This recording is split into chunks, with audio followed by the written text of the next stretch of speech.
Here's a question most men never think to ask. What if her unhappiness isn't proof that you're failing her? Maybe you've lived this.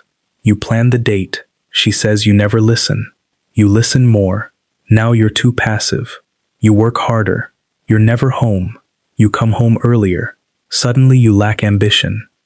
Every time you fix one thing, the problem changes shape. And that's where good men get trapped. They assume the next adjustment will finally make the relationship feel peaceful. So they give more, apologize faster, explain less, walk more carefully. Months later, they barely recognize themselves. But here's the part no one tells you. Sometimes the complaint is real, but the complaint is not the cause. Chronic dissatisfaction can come from patterns that existed long before you showed up. Expectations, comparison, emotional conditioning, even a nervous system that doesn't know what to do with peace. I'm going to show you how that pattern works, why the goalpost keeps moving, and how to tell the difference between a relationship problem you can help solve and an emotional burden you were never meant to carry. Because the question isn't, how do I finally make her happy? It's, does she know how to participate in her own happiness? Let's start with the pattern most men misread first. The first thing you need to understand is that a normal relationship problem has edges. It has a shape. You can point to it, talk about it, change something, and eventually see whether the change helped. Chronic dissatisfaction feels different. A man tells me his girlfriend says he never gives her enough attention. So he starts calling more, planning more, putting the phone away when they're together. For a few weeks, things improve. Then, the complaint changes. Now he's too available, too predictable, too focused on her.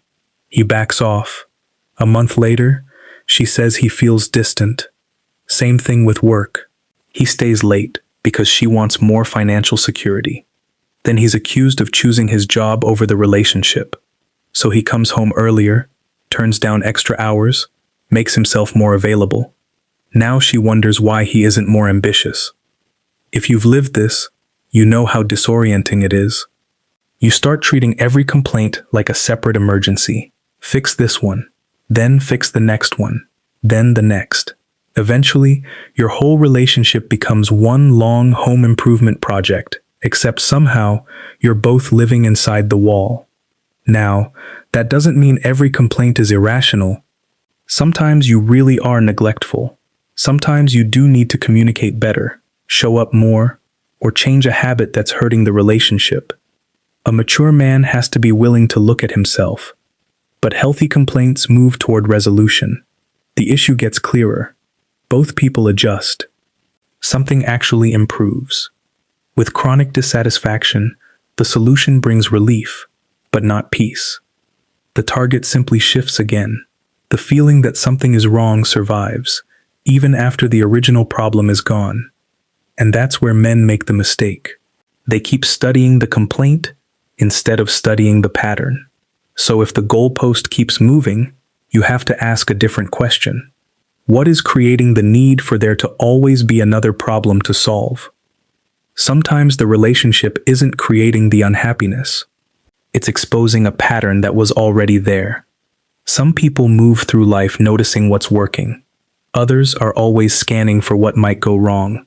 Not because they're evil, not because they woke up one morning and decided to become impossible. Their emotional baseline was shaped long before you entered the picture.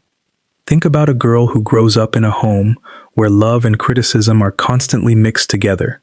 Her mother is always disappointed in her father. Nothing he does seems quite right. Dinner turns into tension. Small mistakes become character flaws. Affection is there, but it lives under a permanent layer of resentment. That becomes familiar. Or maybe her father is physically present but emotionally absent. Warm one day, distant the next. Reliable sometimes, unavailable when it matters. A child in that environment can learn a very simple lesson without ever putting it into words. Closeness eventually leads to disappointment. Years later, she meets a good man. He's consistent, he shows up, he treats her well, but the old expectation is still running quietly underneath everything. So what happens? His 10 reliable actions barely register. One mistake feels enormous. One bad tone confirms a suspicion. One forgotten detail carries more emotional weight than months of steady behavior. That doesn't mean childhood determines destiny. And it definitely doesn't mean every woman with a difficult past becomes chronically dissatisfied. What it means is that people often repeat what feels familiar, even when familiar isn't healthy. I've seen this more times than I can count.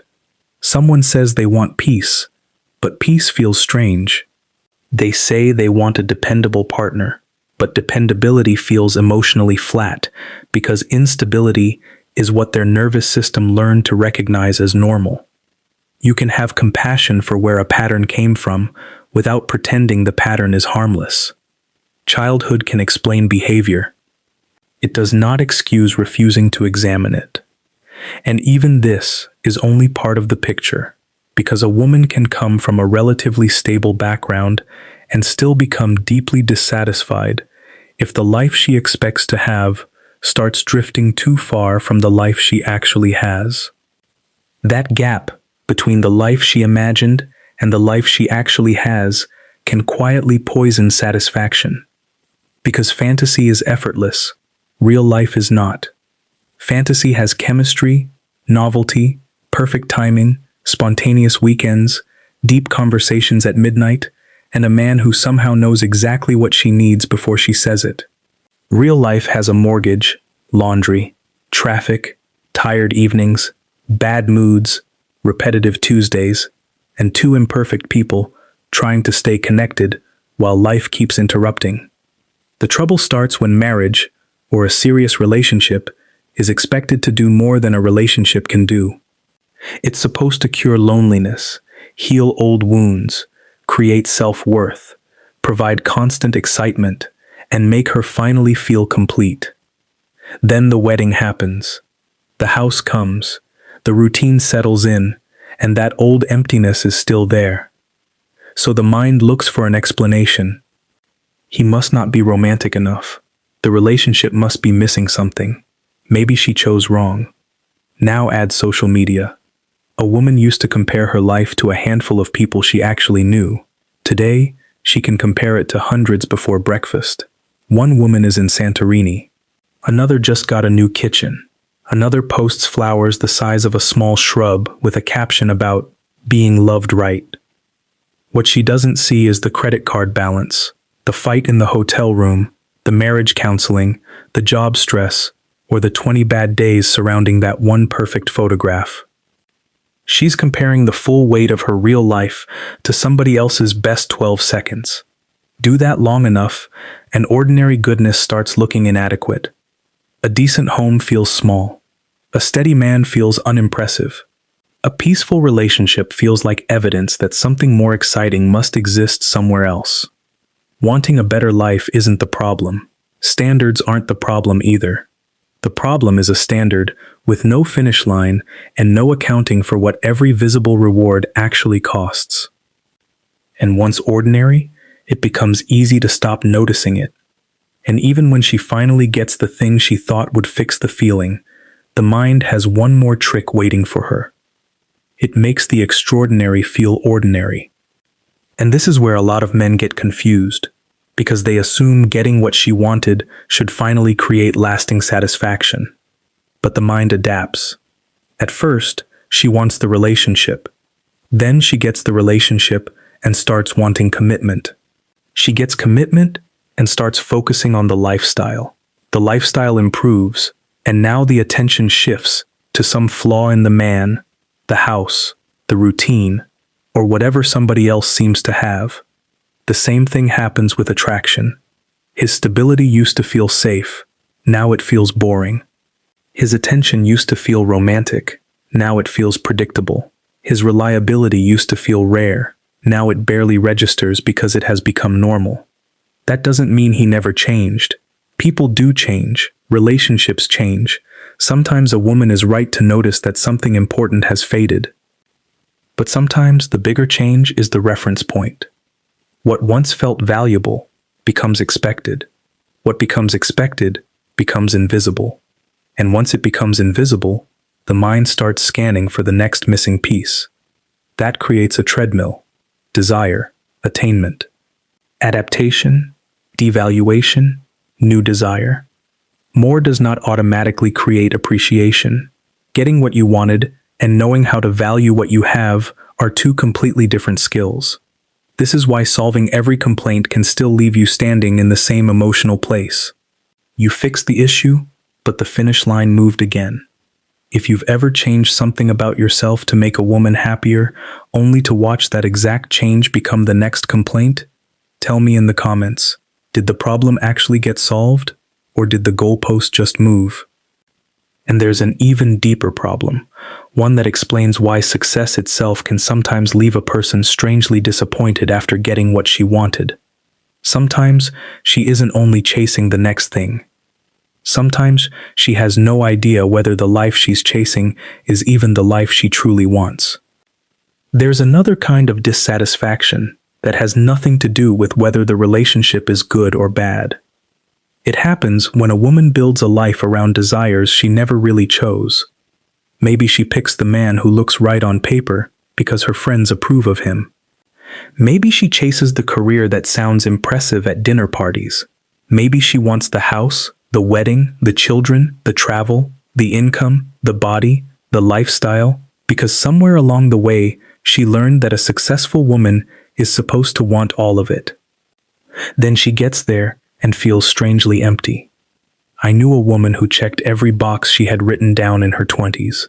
Good career, nice place, serious relationship, financial stability. From the outside, she looked like someone who had won. But when you listened to her long enough, you realized she wasn't living her own plan. She was living a collection of expectations borrowed from family, friends, culture, and social media. That creates a brutal problem, because adulthood is built on trade-offs. Career costs time, family costs freedom, security costs spontaneity, independence costs certain forms of closeness. Every real choice closes other doors. If you believe the right life should give you everything at once, every choice will eventually feel like settling.